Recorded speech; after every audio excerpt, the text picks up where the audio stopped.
जात बड़ा हमके छोड़ के, जात बड़ा हमके छोड़ के, दूर प्रीतिया से होके, रोई बिंदिया न निंदिया, याद में बिखरी कैसे हो। तोहके कबो न भुलाई, जल्दी लौट के आई,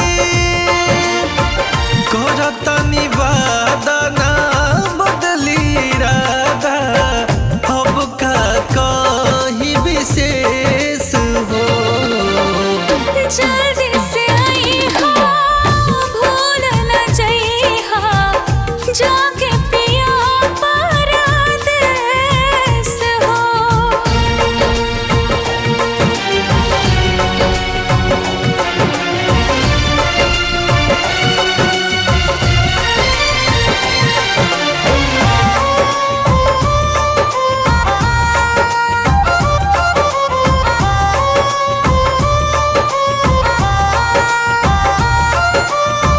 जाए के बहरवा जब घरवा आई हा, रुपैया कमाई के हो।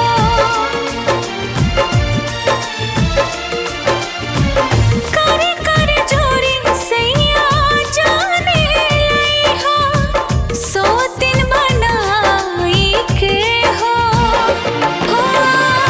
सौ दिन बनाई के हो।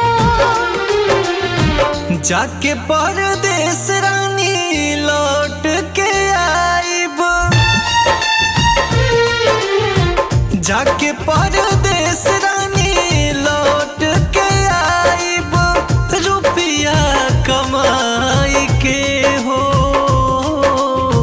शादी कई के पूरा करब सपना, तोहके अपना बनाई के हो। आइब कहिया ताकब रहिया, धइ के बिरहे ना भेस हो।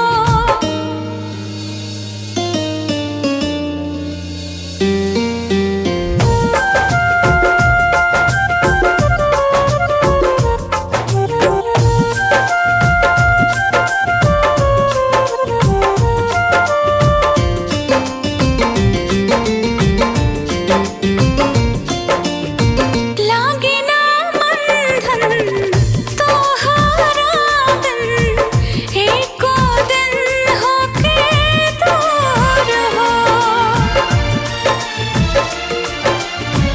टूट जाए सगरी सपना सजावल, आस न होई अब पूर हो, आस न होई अब पूर हो।